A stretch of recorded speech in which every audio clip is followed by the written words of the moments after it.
1 जून का दिन रूस के लिए किसी खौफनाक मंजर से कम नहीं था, क्योंकि उसके 40 से ज्यादा फाइटर जेट्स और जो उसके बॉम्बर्स थे A-50, मतलब जिनकी उसके पास ही कुल संख्या सिर्फ 10 में है, इतने उन्नत किस्म के वो बॉम्बर्स थे, उन्हें यूक्रेन ने मामूली ड्रोन्स के जरिए उड़ा दिया, जिनकी कीमत 40, 45, 50 हजार रुपए के आसपास की कीमत थी। उनसे रशिया का इतना बड़ा नुकसान कर दिया, लगभग $60,000 का नुकसान बताया जा रहा है कि रशिया का इतना नुकसान हुआ है। लेकिन अब रशिया क्या करेगा, उसके ऊपर पूरी दुनिया की नजरें टिकी हुई हैं और पुतिन का भी पहला बयान सामने आया, जिसमें पुतिन ने कहा है कि यूक्रेन तो अब जो झेलेगा वो झेलेगा, लेकिन उसका जो साथ देने वाले लोग हैं, वो यूरोप हो या फिर नाटो हो, वो भी अगर अब बीच में आएंगे तो अंजाम भुगतेंगे। साथ ही आर्सेनिक वॉरहेड से हमला करने की धमकी पुतिन के द्वारा दी गई है, जिससे कि मतलब जहां भी ये वॉरहेड फटता है उस जगह का तापमान लगभग 4000 डिग्री सेल्सियस तक पहुंच जाता है। इन सारे विषयों पर चर्चा करेंगे। चर्चा मेरे साथ मौजूद है निपुण आलम बयान जी। सर, बहुत बहुत स्वागत है आपका। बहुत धन्यवाद। ये जो पहले तो इसके बारे में बता दीजिए, जो जिस वॉरहेड का जिक्र किया है पुतिन ने, ये सुपरसोनिक मिसाइल जो है 5 मैक की स्पीड से जो चलती है ये। जी देखिए अभिषेक जी, और सैनिक ये वेपन वॉरहेड उनका कहा जाता है, और ये बड़े ही विध्वंसक होते हैं।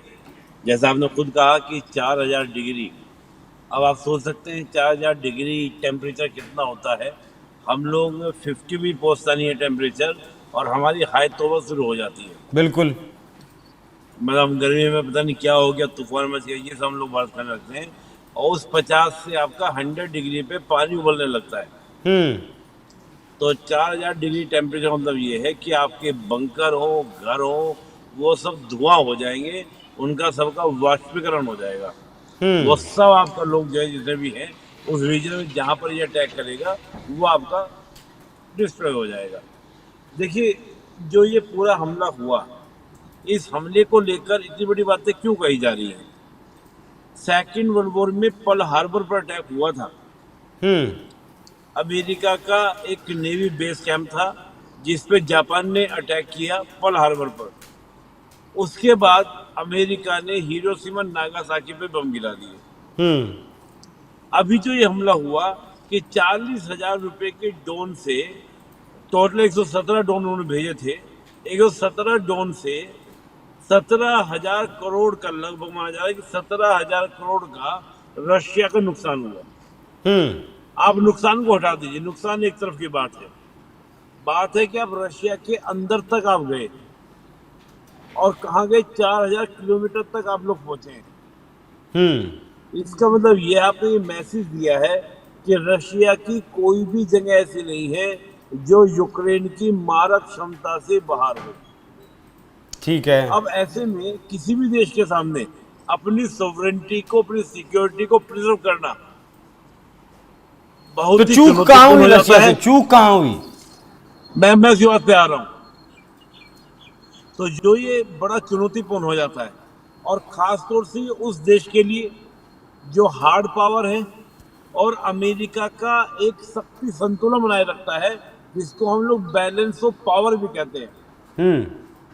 ये उस देश के साथ हुई घटना है।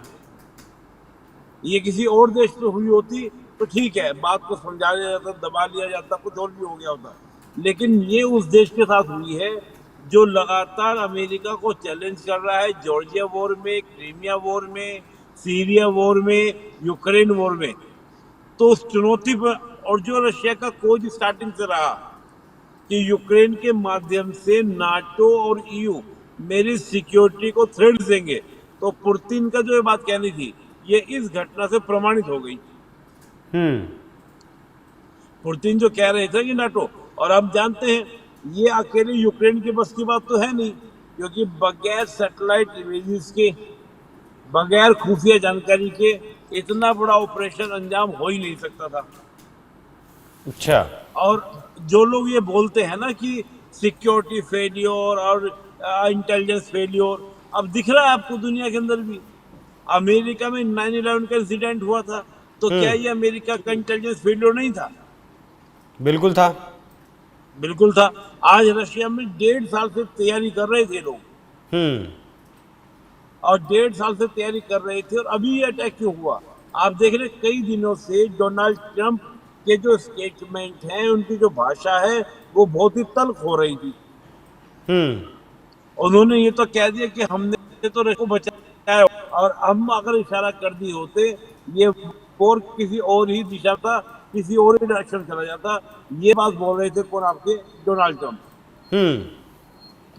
तो इस भाषा का मतलब तो समझ रहे हैं। और आज तुर्की में बातचीत हो रही है कि बैठ के कैसे हो जाए, उससे ठीक एंड टाइम पहले आप ये अटैक कर दे रहे हैं। तो बहुत सारे मायने हैं। अब इसका मायने समझिए आपका क्या होने वाला है जी। लेकिन सिक्योरिटी फेलियर हुआ, इंटेलिजेंस फेलियर, बिल्कुल सही बात है। लेकिन मैं सिर्फ एक बात मानता हूँ, ये एक बड़ा सबक है देश के लिए कि स्लीपर सेल हर जगह एक्टिव है। बगैर रशिया के इंटरनल सपोर्ट के ये घटना नहीं हो सकती थी। बिल्कुल सही बात है। पहला।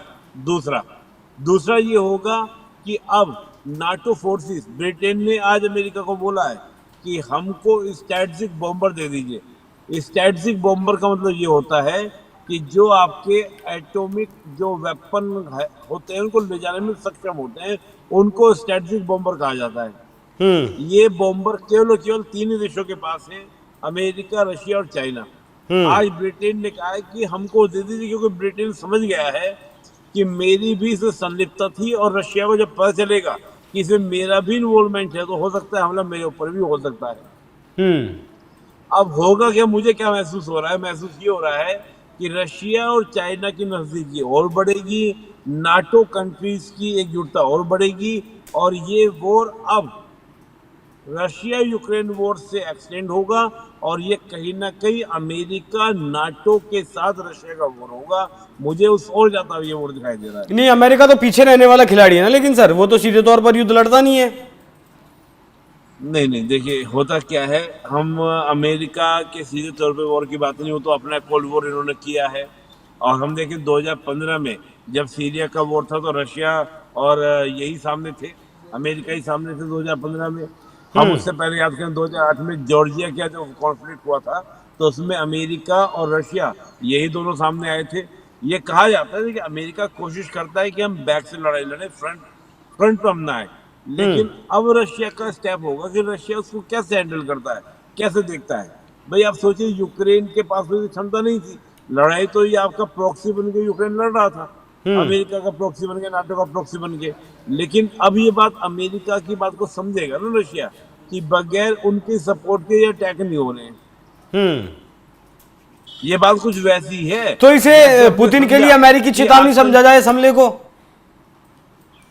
नहीं, मैं तो साफ साफ देख रहा हूँ कि मुझे तो लगता है कि डोनाल्ड ट्रंप का जिस प्रकार के सुर बदल रहे थे, वो सुर ही इस हमले के, अगर हम थोड़ा भी रैशनल तरीके से सोचे, दिमाग लगा के सोचे, तो आप भी कह सकते हैं कि बिल्कुल सही ठीक बात है। अब मैं दूसरी तरफ आता हूं। अगर पुतिन ने जिस तरीके से कहा है कि वो जिस तरीके से जवाब देंगे, अगर वैसे पुतिन ने जवाब दिया जिस तरीके से अब तक 2.5 साल हम देखते आ रहे हैं, 2022 से जब से युद्ध चल रहा है, पुतिन लगातार पीछे नहीं हटे हैं, अगर जो पुतिन ने अब कहा है वही पुतिन करते हैं, फिर तो नक्शे से खत्म हो जाएगा यूक्रेन। जो जिन वॉर हेड्स की आप बात कर रहे हैं, बता रहे हैं, उन वॉर हेड्स का अगर इस्तेमाल किया गया तो यूक्रेन का क्या होगा फिर? देखिए, मैं अभी भी कह रहा हूँ कि रशिया ने बड़ी समझदारी दिखाई कि न्यूक्लियर वॉर हेड का यूज नहीं किया। हाँ, अभी भी वो और सैनिक वॉर हेड की बात कर रहा है, ठीक है ना। अब जब वो यूज करेगा, तो यूज वो कहाँ पर करेगा, यूक्रेन के कौन से ठिकानों पर करेगा, यूक्रेन में कहाँ कहाँ पर हमला करेंगे, उसके अकॉर्डिंग वो कैलकुलेट करना होगा। हाँ, उसने कहा है कि हम लोकेशन चूज कर रहे हैं अभी। हाँ, मैं वही कह रहा हूँ ना, उस पर सब कुछ डिपेंड करेगा। लेकिन मुझे लगता है कहीं ना कहीं वो यूक्रेन की जो मारक क्षमता है, लेकिन आप सोचिए यूक्रेन की मारक क्षमता क्या है, 2 कौड़ी के 42,000 रुपए का ड्रोन, और कहाँ आपके 17,000 करोड़। कहीं से कहीं कोई कंपेयर है?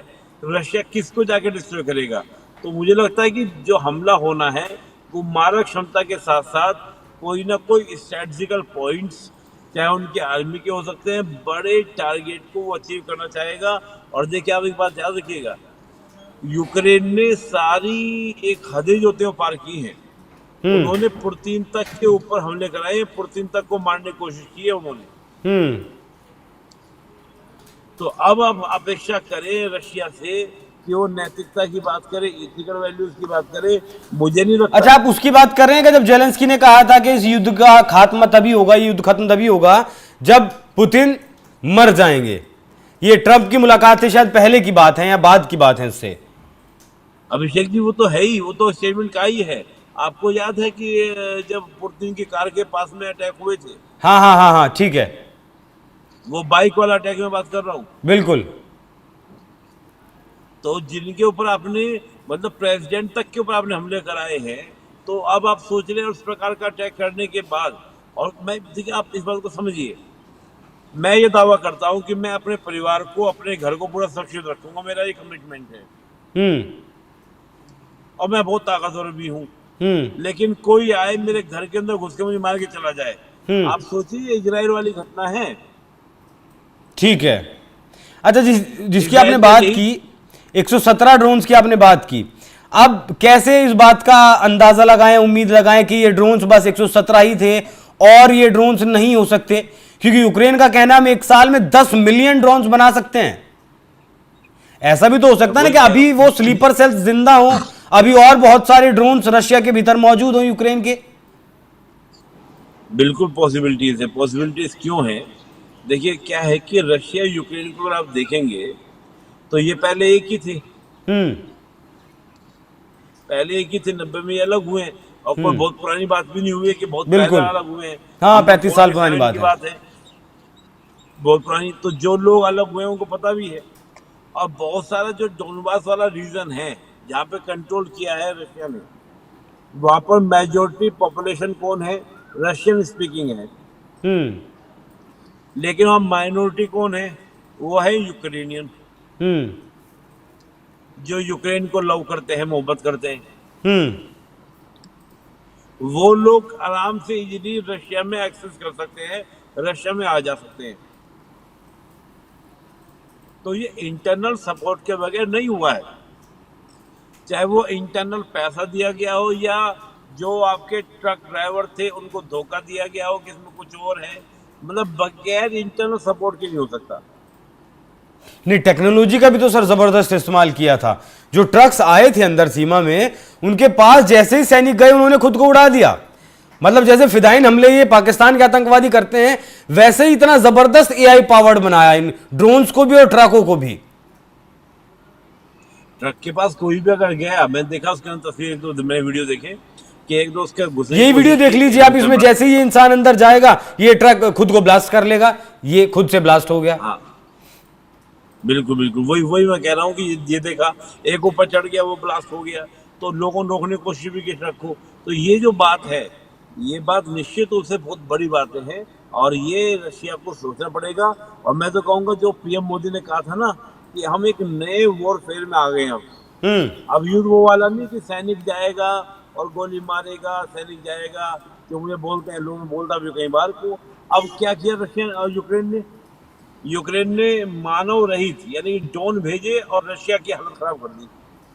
अब देखिए उसके पास S-300, S-400, S-500, इतनी बड़ी आर्मी, इतने जबरदस्त फाइटर जेट्स, लेकिन नहीं रोक पाया हमले को, भनक तक नहीं लगी। नहीं ये तो बात तब होती ना अभिषेक जी, अगर ये फ्लाई करके जाते। हाँ वही ना, तो टेक्नोलॉजी की लड़ाई है, अब हथियारों की लड़ाई नहीं है। ये तो ऐसी वाली स्थिति है कि जैसे मान लीजिए मेरी सोसाइटी में आए और मेरी सोसाइटी में अगर आप फ्लाई करके आते तो मेरे सिक्योरिटी गार्ड रोक लेते। हाँ, आपने क्या किया, आप अंदर आ गए चुपचाप, और अंदर आने के बाद जहाँ मेरी बिल्डिंग है वहां से आपने ड्रोन निकाले और मेरे को मार दी, हिट कर दिए। बिल्कुल ठीक है। S-400 तो बाहर रह गया, S-400 तो बाहर रह गया, मतलब जितनी भी टेक्नोलॉजी रशिया के पास थी वो सारी धरी रह गई और उसके घर तक में आकर हमला हो गया। 4300 किलोमीटर भीतर तक मार किया है इन ड्रोन्स ने। जाहिर सी बात है कुछ गद्दार जरूर रहे होंगे रशिया के भीतर, जिन लोगों ने इन ट्रकों को, इन ड्रोन्स को लाने में मदद की। हालांकि कहा यह भी जा रहा है कि इन ड्रोन्स को का जो मतलब कच्चा माल जो है वो यूक्रेन से आया, लेकिन बनाया इन्हें रशिया में ही गया, क्योंकि 1.5 साल से ये सब कुछ प्लान चल रहा था। बाकी फिलहाल इस्तांबुल में मीटिंग चल रही है, तुर्की में मीटिंग चल रही है क्या कुछ उस मीटिंग में होता है वो भी देखने वाली बात होगी। और पुतिन ने जो धमकी दी है कि वो आर्सेनिक वॉरहेड से हमला करेंगे, जिनके फटने के बाद तापमान 4000 डिग्री सेल्सियस तक जाता है। अगर ऐसा वाकई में होता है फिर यूक्रेन के लिए ये अब तक का सबसे बुरा दौर होने वाला है। बाकी नाटो और यूरोप अगर साथ आते हैं तो पुतिन ने उनके लिए भी धमकी दी है कि अगर आप लोग साथ आते हैं, मतलब उन्होंने ये भी कहा है कि यूक्रेन की सीमा से बाहर जाकर भी हम अब बदला लेंगे। मतलब अब टारगेट पर सीधे तौर पर नाटो और यूरोप भी है। बाकी सर बहुत बहुत धन्यवाद आपका। जो भी कुछ अपडेट होगी हम आपके साथ जरूर जुड़ते रहेंगे और दर्शकों आप तक भी जानकारी पहुंचाते रहेंगे। नमस्कार।